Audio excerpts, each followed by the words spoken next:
I guess my dream when I was a little girl in Oklahoma growing up, my dream was to meet a cowboy, meet a rancher from Wyoming who raised horses.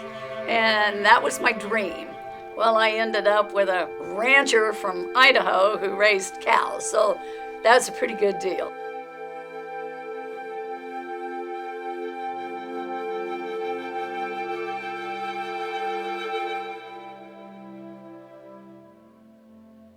My name is Mabel Dobbs. I live in Weiser, Idaho.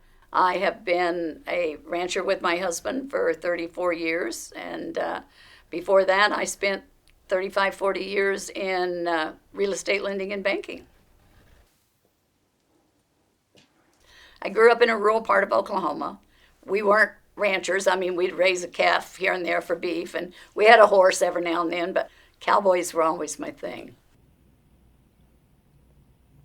My husband walked into the bank I was managing looking for a banker, and he got a banker, and he got a wife too. It was quite a transition. I was still working at the bank in Salmon. His ranch was in Chalice. It's about a 65-mile trip in there. So I commuted back and forth for the better part of a year.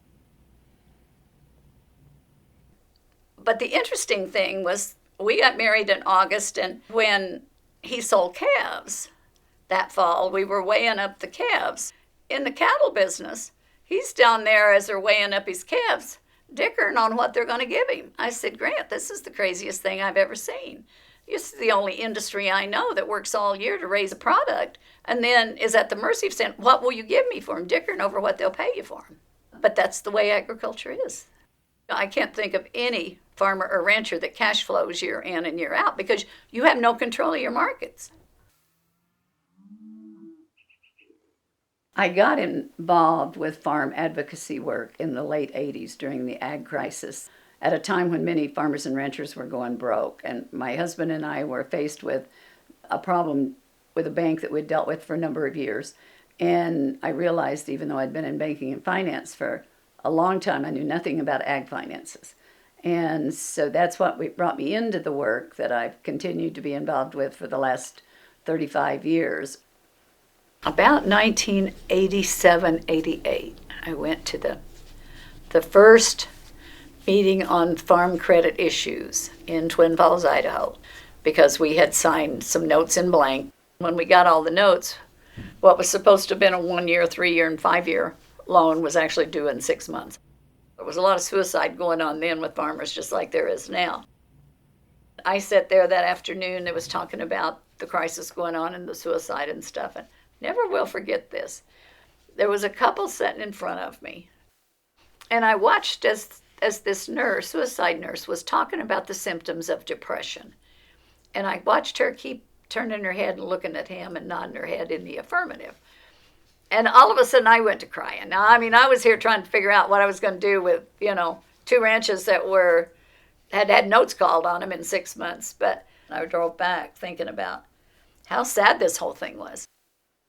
I mean, we fought 4.5 years just during the ag crisis to save the ranch. In the end, we won legally in court after fighting the bank. But by the time we got done, we were broke because we'd spent so much on attorney fees. So basically, we started over.